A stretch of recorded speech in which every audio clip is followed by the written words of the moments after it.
Inner personality. புரிஞ்சுதா?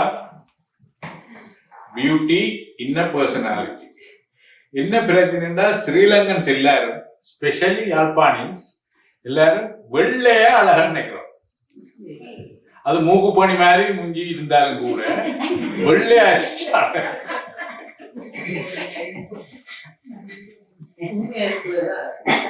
வண்டில் சில்லுக்குள்ள பால் போயிடி மாதிரி இருந்தாலும் கூட வெள்ளை என்றோன்னு அழகு. இரண்டாவது வெள்ளையாக கிடைக்காது.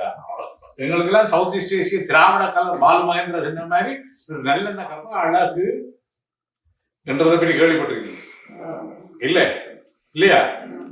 அப்ப face is the index of the mind. இப்ப நாங்கள் சொல்ற அகம் இது. சோ அகம் என்பது வீடு. என்னுடைய வீடு என்பது அகம். அகத்துல இருக்கிறார் என்று சொல்லி சொல்லி பழகி ஆத்துல இருக்கிறார் என்று விராமணியல் வந்து அது போனீங்களா சொன்னீங்களாண்டு அகம் மருவி மருவி தேங்கி தேங்கி ஆத்துக்காரி ஆத்துல இருந்து ரெண்டு வந்துட்டு அகம்தான். அப்ப அகம் இப்ப அகச்சீரமைப்பு. அகச்சீரமைப்பு என்றால் என்ன?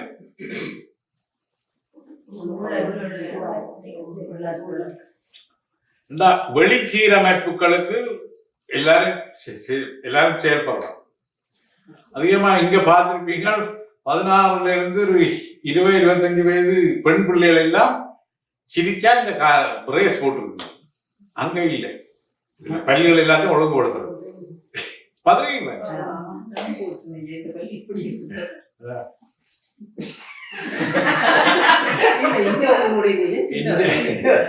இந்த வாய கிளற வந்தாங்க.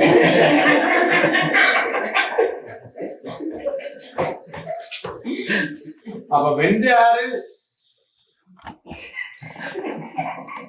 there is goodness inside you, ugly face is transformed. சரியோ? உண்மை உள்ளத்தில் இருந்தால் அழகில்லாத முகமும் அழகாக தெரியும். புரியுதோ? இப்போ ஒரு ஆளை பார்க்கிற பொழுது நாங்கள் எப்படி அழகுறோம்? முதல் form and shape. உள்ளுக்கு உள்ள என்னத்தால வெளிப்படுறது? கண்ணாலதான் வெளிப்படுத்துறது. ஒரு ஆளுக்கு அகம் எதுக்குள்ளால தெரியும்? கண்ணுக்குள்ளால. ஒரு ஆளை பார்க்கிற பொழுது அந்த கண்ணுக்குள்ளால கண்ணை பார்த்தா தெரியும் என்னன்னு. கண்ணுக்குள்ளால கருணை வரும், கோபம் வரும், உள்ள எல்லாம் வரும். தண்ணீர் வரும், துயிலையும் வரும் கண்ணுக்குள்ள இல்லையா? கண்ணுக்குள்ளால கண் வந்து அகத்தின் வாசல், கண் உள்ளுக்கு நெஞ்சத்தின் வாசல். அதனாலதான் நான் கண்ணை மூடுகிறோம். என்ன உலகம் இந்த அகத்துக்குள்ள போகக்கூடாது. நான் என்னுடைய ஆத்மாவை நான் நேரடியாக சந்திக்கின்ற முயற்சிகள் வழிபாடு சொல்ல என்ன செய்தாலும் கூட நான் உலகத்தை கட் பண்றேன். வித்தவுட் மை நாலேஜ், என்னுடைய அறிவு இல்லாமலே கண்ணமுறை. கண்ணமுறை என்ன? என்னிலிருந்தும் வெளிப்படாமல், என்னுடைய குணங்களும் கண்ணுகளால் வெளிப்படாமல், அதே உள்ளுக்கு வெளியில உள்ளதும் கண் உள்ளுக்கு வராமல், கண்ணுகளால் உள்ளுக்கு வராமல் பண்ணிட்டு தான் அனுபவிக்கிறேன். தியானம் செய்யறது சாதாரண ஆக்களை சொல்றேன் நான். சாதாரண ஆக்கள் செய்யறது என்ன செய்யறாரு? கண்ணை மூடுறதுல உள்ளுக்கும் இருந்து தன்னை வெளிப்படுத்தாமல், வெளியில இருந்தும் வெளிப்படுத்தாமல், உள் தூண்டுதலும் இல்லாமல் வெளி தூண்டுதலும் இல்லாமல் தான் இறை வழிபாடு நடக்குது. அது மனுஷன் தெரிஞ்ச கண்ணை மூடுறான். அது ஒரு ஆட்டோமேட்டிக் ஆக்ஷன், ரிஃப்ளெக்ஸ் ஆக்ஷன். இச்சையில் வினையா தமிழ்ல? அது ஆட்டோமேட்டிக்கா நடக்குது. நான் வழிபட துவங்குற பொழுதோ அல்லது என்னைக்குள்ள இறைவனை நான் நிறைக்க வேண்டும் என்ற எந்த முயற்சியிலும் கூட கண் மூடப்படுது. கை வேறு எங்கேயும் போயில நெஞ்சுக்கு வருது. இதெல்லாம் தெரிஞ்சு நான் செய்ய உள்ளுக்க இருந்து தன்னை எனக்கு காட்டுது, நான் செய்ய வேண்டியதை காட்டுது. ஸோ அதனாலதான் தியானத்துல கண்ணை மூடுறோம். புரியுது? கண்ணை மூடுறையில மெனக்கண்ணையை மூடுறோம், புறக்கண்ணையை மூடுறோம். புரியுதா? அப்ப மனத்துக்கண் மாசிலனா இப்ப கிளியர் ஆகணும். மைண்ட் கிளியர் ஆகினா என்ன? என்னுடைய கர்மாவாக கொண்டு வந்த எல்லா பதிவுகளையும் நான் அழித்து விட்டேன். அழித்து விட்டா எனக்கு வருத்தம் மட்டும் இல்லை, எனக்கு சஃபரிங் இல்லை, துன்பம் இல்லை. புரியுது? சோ எத்தனை பேர் கம்ப்ளீட்டா என்னுடைய மனத்தில் உள்ள அழுக்கெல்லாம் அழுக்கி போட்டோன்னு எத்தனை பேர் கையை உயர்த்த முடியும்? நீங்கள் உங்களுக்கு தான் சொல்றீங்க. எத்தனை பேர் என் மனத்தில் உள்ள அழுக்கு எல்லாத்தையும் 95% அழித்து போட்டேன்னு எத்தனை பேர் சொல்ல முடியும்?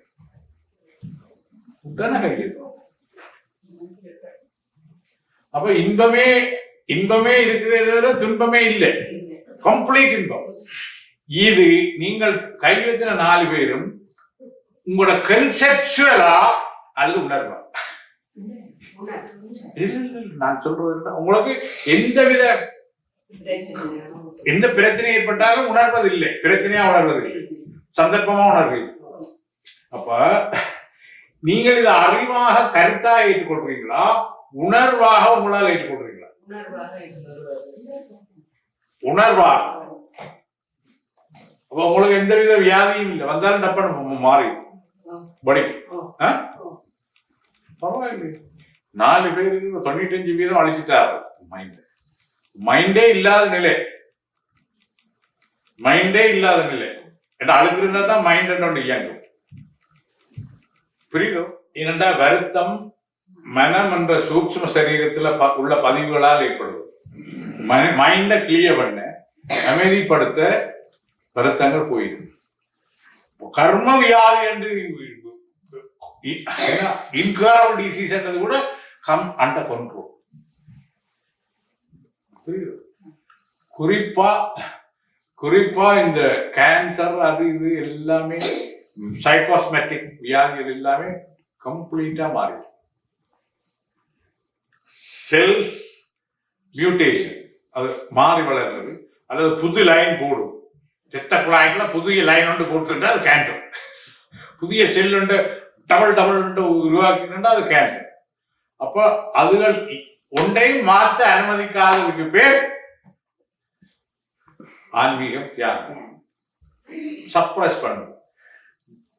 இது புது லைன் போட்டுருந்தது சூழ்நிலையால மனோநிலையால புது லைன் போடுறதுக்கு பேர் கேன்சர். இன்றைதான் தெரியும் உங்களுக்கு புது லைன் போடுறது, புதுவித வளர்ச்சி, புது பிளட் செல்ஸ் போடும், புது வேறு ஒன்று என்னோட போடும் உள்ளுக்குள்ள.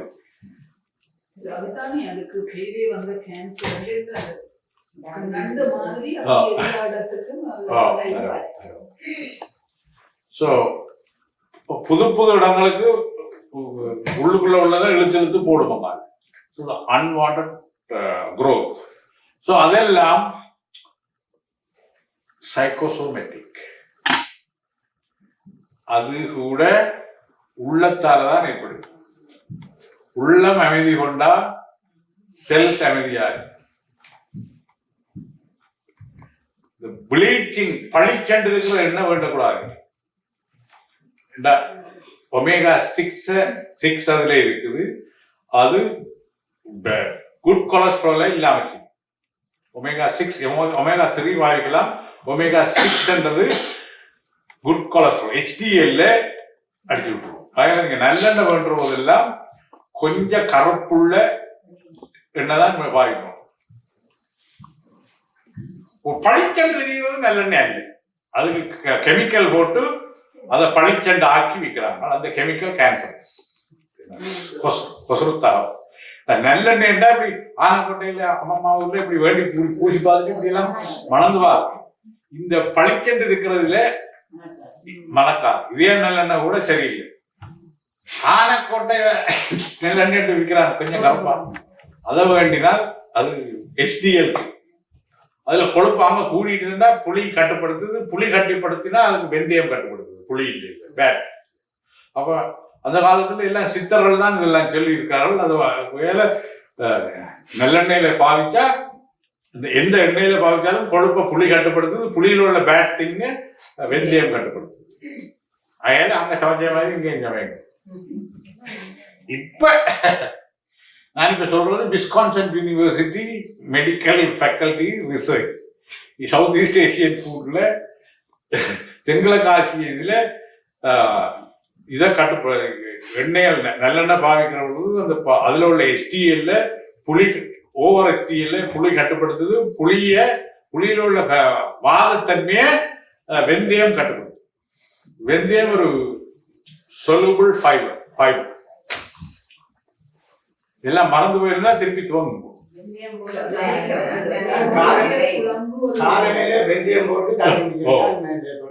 உடம்புக்கு இது லிவர் அது எல்லாத்துக்கும் நல்ல ஏன்னா ஃபைபர்.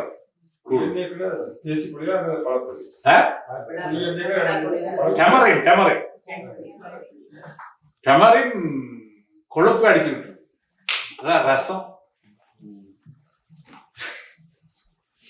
ஏனென்றா எங்களோட வாழ்க்கை முறை முழுக்க ஞானிகளால் அமைக்கப்பட்டது. சித்தர்களோட சமையல் தான் இல்லை, மூலிகைகள் தான் சித்தர் சொன்னது. அப்ப புளி சேர்க்க கூடாது, மற்ற மருந்துகள் சாப்பிடுவது மருந்துலே அடிச்சு விட்டு புளி சேர்க்க எல்லாம் சொல்லி இருக்காங்க. இங்க வந்து ஏதோ காணாத கண்ட மாதிரி விழுந்து எல்லாம் பைபாஸும் அது இந்த பாஸ் எல்லாம் செய்து போறாங்க. 83 வந்து தங்களுக்கு என்னன்னு தெரியாத தமிழ் கடை ஒன்றும் இல்லை, போய் ஹைலைட் ஃபார்ம்ல அது இது தொட்டு காட்டினா எல்லாம் வடிவா இருக்கான். அதெல்லாம் கொண்டு போய் சமைக்க போதா எல்லாம் கொழுப்பு இருக்கு பக்கம் ஊதிட்டு இருக்கு. அதுக்கு பின்னால வந்தவை எல்லாம் பரவாயில்லை. அப்ப டாக்டர்ஸும் குறைவா, தமிழ் பேசுறவனே குறைவு. ஐ வாண்ட் திஸ் தட்ன்னு சொல்லிருந்தாங்க. இதெல்லாம் பேர்கள் இருக்காங்க, அதெல்லாம் கேள்விப்படாத பேர்கள் அப்படி இப்படி கொண்டு போய் சமைச்சுக்காட்டா நல்லா டேஸ்டா இருக்குதா. அதே திருப்பி வாங்க டாக்டர்கிட்ட போச்சுன்னா பயங்கரமா கொலஸ்ட்ரால் இருக்கு, என்னன்னு தெரியாது. பிரதான பண்டி கொழுப்பன் சரியான டேஸ்டா இருக்குது. ஆமா போய் பார்த்தா பண்டி கொழுப்பு, அதுக்கு வேறு ஒரு பேர். அப்ப ஏன்னா புதிய கலாச்சாரத்துக்குள்ள விழுகிற பொழுது அப்ப இப்ப எல்லாம் மாட்டேங்க திரும்பி பார்த்தாச்சு அங்கால பார்த்து. ஏன்னா இதே சொல்றேன்டா,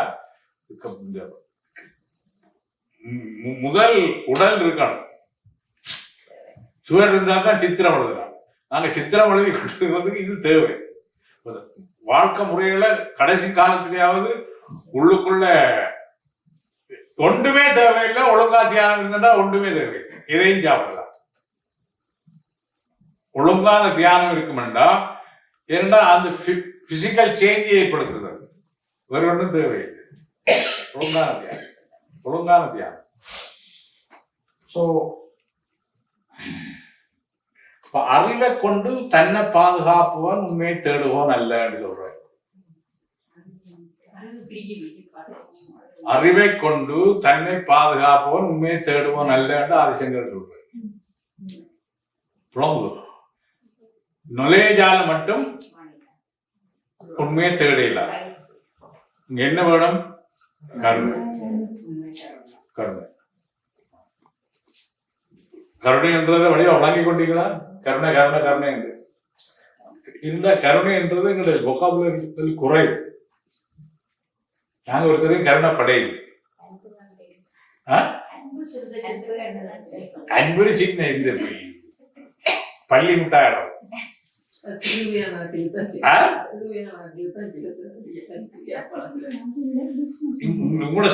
உங்களுடைய அந்த சமுதாயத்துல அன்பு அல்லது மகிழ்ச்சிக்கு இடம் இல்லை. இல்ல எது கிடைச்சா கண்டிஷன் பண்ணதான அன்கண்டிஷன் தான் உள்ளம் பிரியும். கண்டிஷன் அதுக்குள்ளே எத்தனையோ பிரிவு, இவே அங்க இவே அங்க இங்கே இதெல்லாம் சின்ன சின்ன சின்ன பட்டங்கள் கூட. அப்ப மிக நாங்கள் ஆக குறைஞ்ச அளவு கண்டிஷன் பண்ணப்பட்டார் என்ற சொல்லுவான் பண்டு சகோதரம் தாய் சகோதரம் பிள்ளை சொந்தக்காரர் அவர் வேண்டபடி மெல்ல மெல்லவா விரிஞ்சா கூட உண்மையோட நாங்கள் இருக்கேன். பெண்டாட்டிக்கும் எனக்குமே உண்மை இல்லை, பெண்டாட்டி தனக்கும் புருஷனுக்குமே உண்மை இல்லை. ஏன் ஒழிச்சு வச்ச நீ கேட்டா நீங்க சில ஒழிச்சு போடுவீங்க. உண்மையில தான் இல்ல என்ன சொன்னாங்க, நான் அவருக்கு தெரியாம வச்சனா, அவருக்கு தெரியாம வச்சனான் என்று சொல்லாத ஒரு பெண்டாட்டியும் இல்லை. இருக்கிறீங்களா?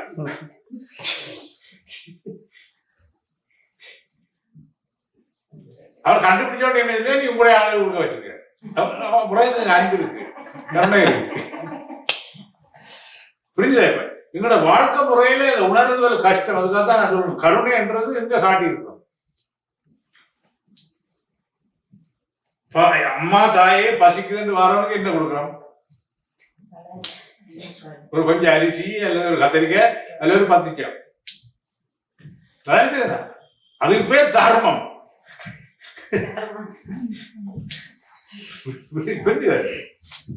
தர்மம் வள்ளல் பேர் போட்டு தர்மம் பண்றது என்னன்னு தெரியுது.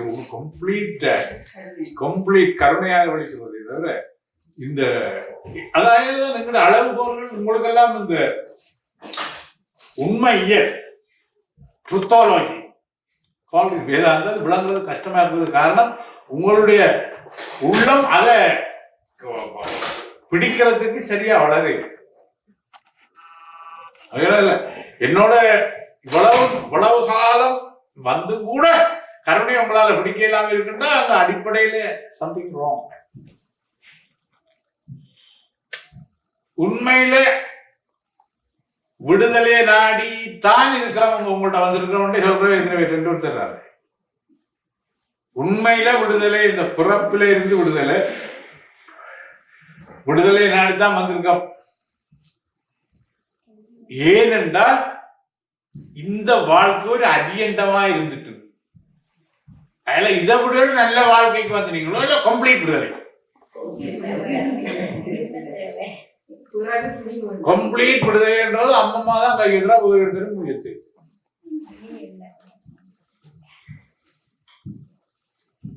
இதை விட ஒரு சஃபர் பண்ணாத ஒரு நல்ல வாழ்க்கையா விடுதலையா ரெண்டா இதை செலக்ட் பண்ணி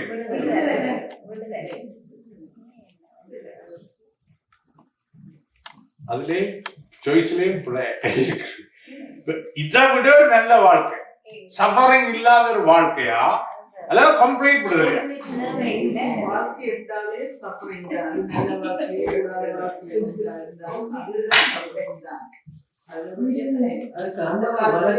ஆனந்தி அந்த இதை உடைச்சு விடுச்சு, நான் பூசி பழகி கொண்டு வந்து அப்படி உடைச்சு. வாழ்க்கை என்றாலே சஃபரிங் தான். புரிஞ்சுது? அத ஈஸியா விளங்கலாம். சினோ காலம் வந்து அது என்னால உருவாக்கப்படவிட்டாலும் சூழலா. இப்ப இனி போய் அசல் 40 டிகிரி செல்சியஸ்ல இருக்க முடியுமா? வெளியே ரோட்ல நிக்கல. டெல்லியில 42 45 போகும்.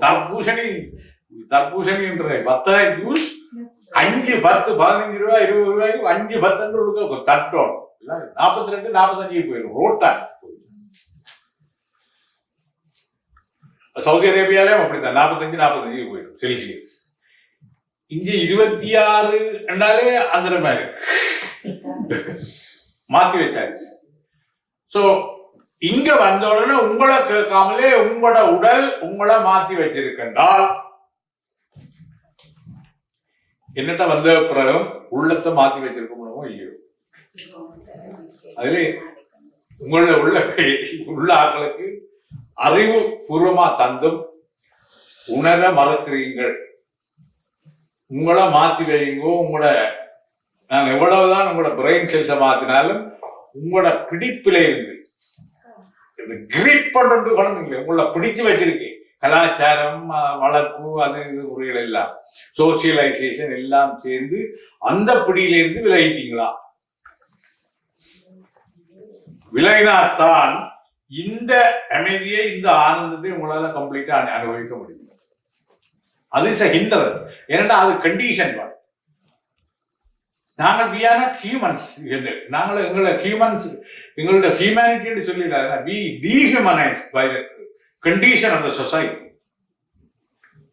Society imposed on individual. அதாவது கட்டுப்பாடால் அல்லது வரையறுப்புகளால், சமுதாயத்தின் வரையறுப்புகளால் எங்களை மனித தன்மையிலிருந்து தப்பி வச்சிருக்கு,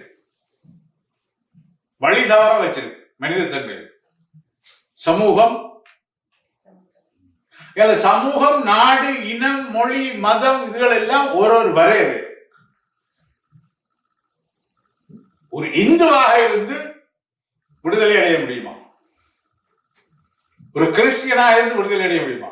ஒரு மதவாதியா இருந்தவன் விடுதலை அடைய முடியுமா?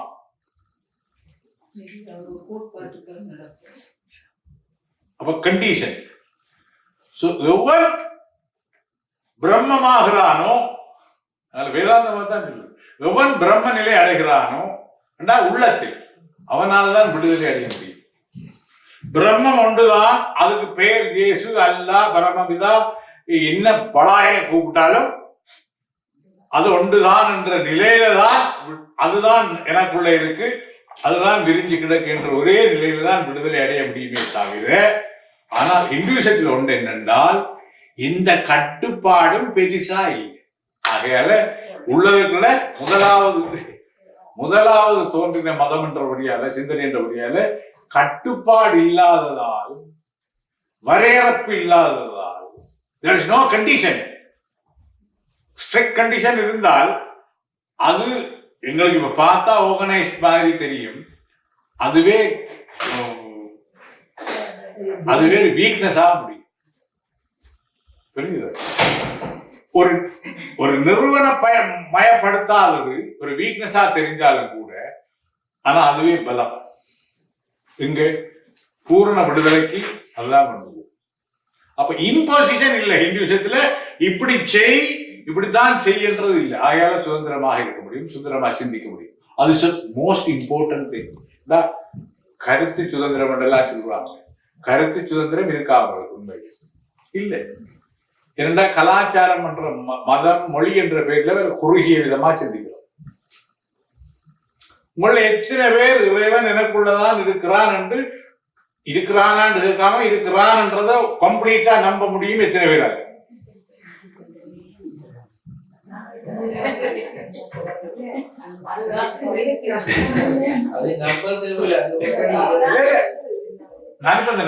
அந்த நம்பிக்கை தான் கேட்டேன்.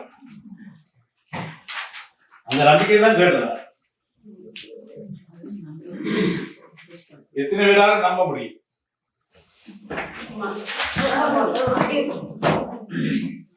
அப்ப உங்களோட இவ்வளவு கால வாழ்க்கையில்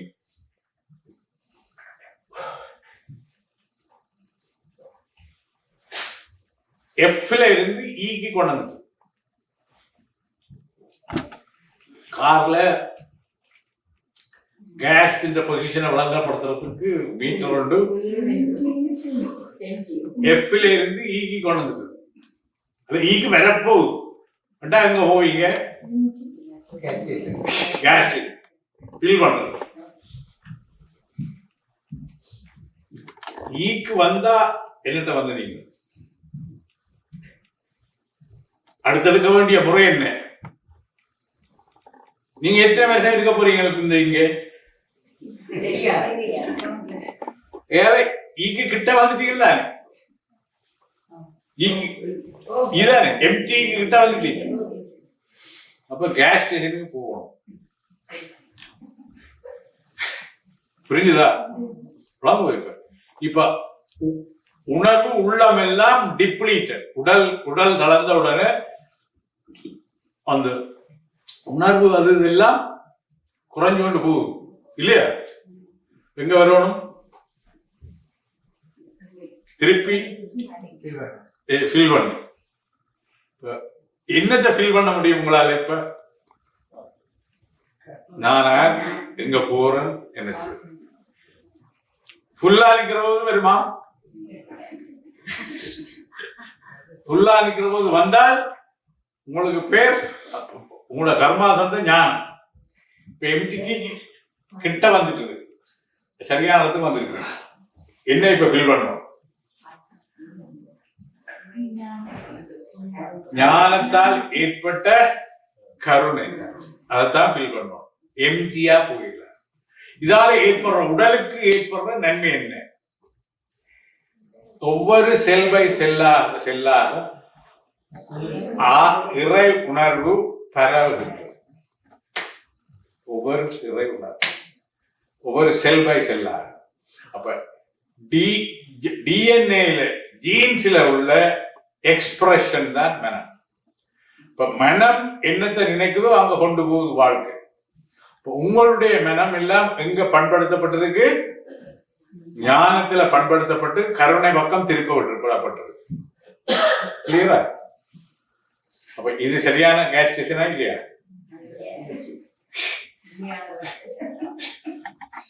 சரியா? சரி. முதல் உண்மைக்கு முதல் என்ன நிலைமைக்கு என்ன கொண்டு போகணும்? அமைதி சாந்தி நிலைமைக்கு போனாதான் that leads to enlightenment. enlightenmentன்றது என்ன? நிர்வாண நிலை. நிர்வாண நிலை என்றா என்ன? என்னுடையது ஒன்றும் என்னோடு என்னுடைய மூலத்தில் ஒட்டாத நிலை.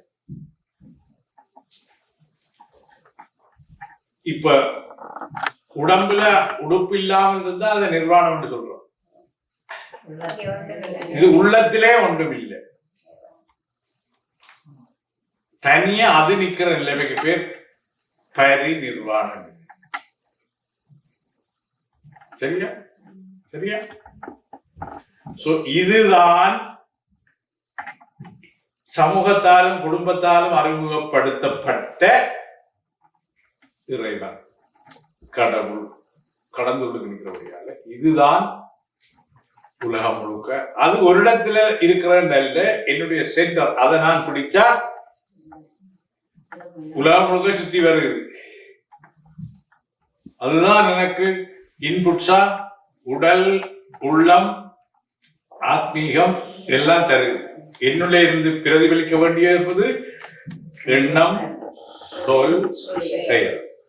இது மூன்றிலே உண்மை பிரதிபலிக்கணும், ஆத்மா பிரதிபலிக்கணும், கருணை பிரதிபலிக்கணும். So I become complete divine personality. நான் இது மூன்றும் பிரதிபலித்தால் நான் தெய்வீகமாகின்றேன். உண்மையை தவிர வேறு ஒன்றும் இல்லை.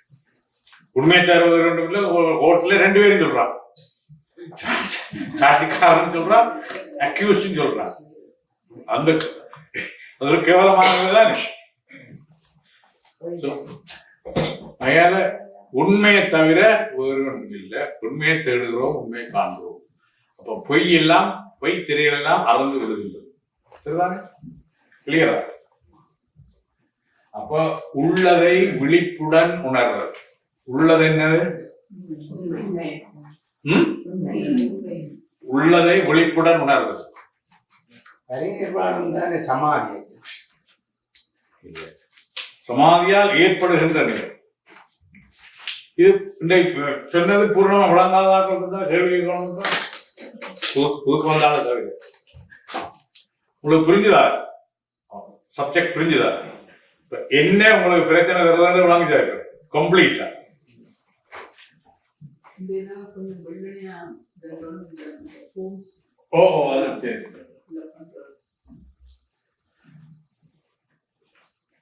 உள்ளதை பிரிஞ்சு கொண்டாமல் உண்மையை பிரிஞ்சு கொள்ள முடியாது. உள்ளது என்ன? ஜஸ்மா பரமித்தயா புருஷ லட்சணம் வினிதம் விமுதேன கதம் ஸ்யாத் திக உஹ்மான். The men of wisdom have established the nature of Purusha as self, by declaring that there is nothing higher than Purusha, nothing higher than self. Then how can the body be the self? புருஷ என்ற சுயத்தை ஆன்மாவை விட உயர்ந்தது வேறொன்றுமில்லை என ஆன்மாவின் இயல்பை ஞானிகள் நிறுவி இருக்கின்றனர், பிரகடனப்படுத்தியுள்ளனர். அப்படியானால் செல்ஃப் என்ற ஆத்மன் எப்படி உடலாகும்? தூய உணர்வு திரட்சி நிலையான கன்சியஸ்னஸ், பியோ கன்சியஸ், ஆத்மாவை விட எதுவும் பெரிதானதல்ல என ஸ்வேதாஸ்வரிய ரூப நிஷத் கூறுகிறது. அதுவே அதி உயர்வானது, அதை விட வேறு எதுவும் இல்லை. இச்சொற்கள் புருஷ லட்சணத்தை சொல்லுகின்றன. லட்சணம் என்றால் விளக்கம்.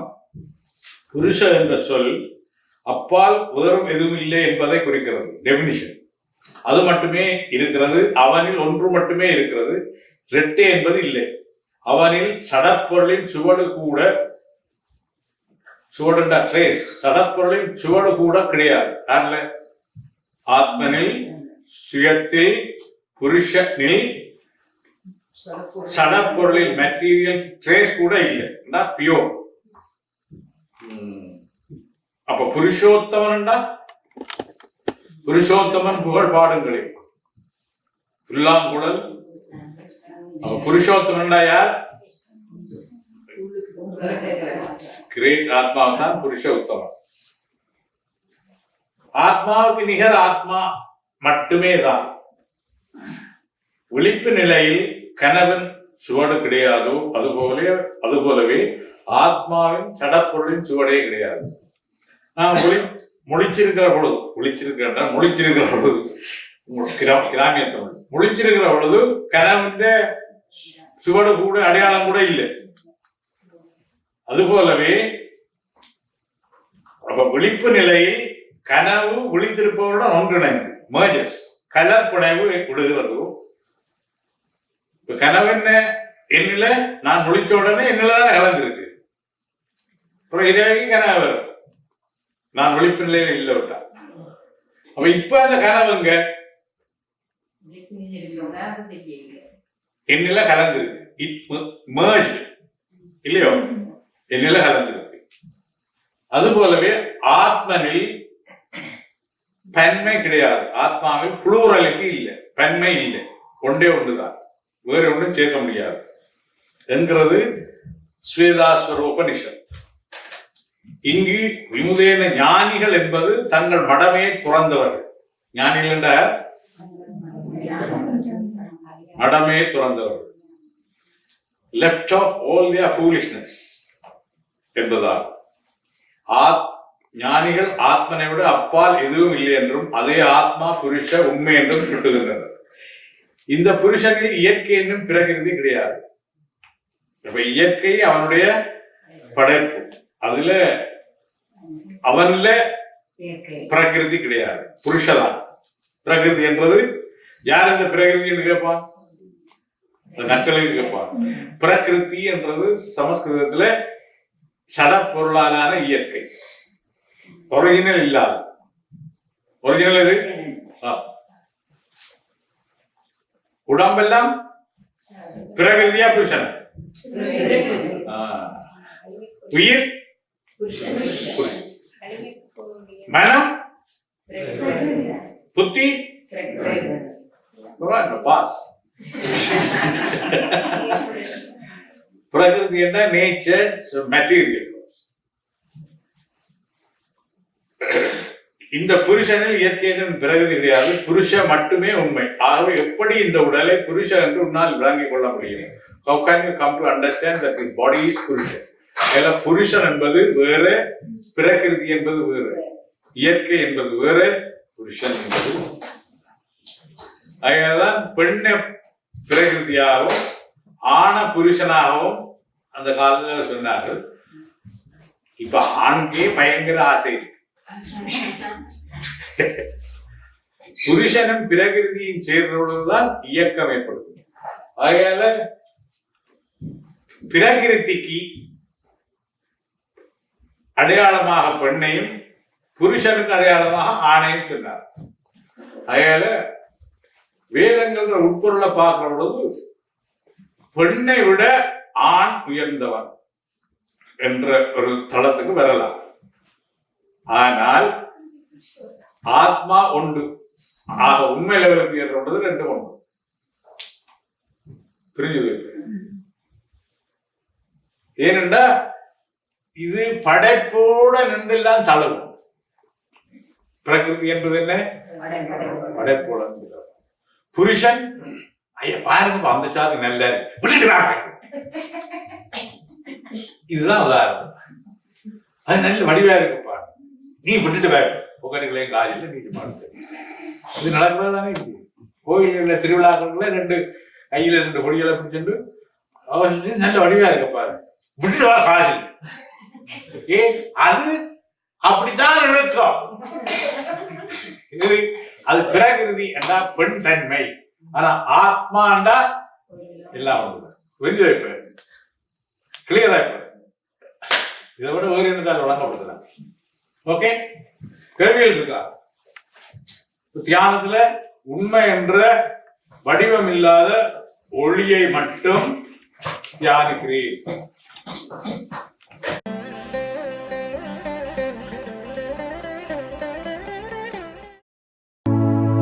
ஓம் சாந்தி சாந்தி சாந்தி.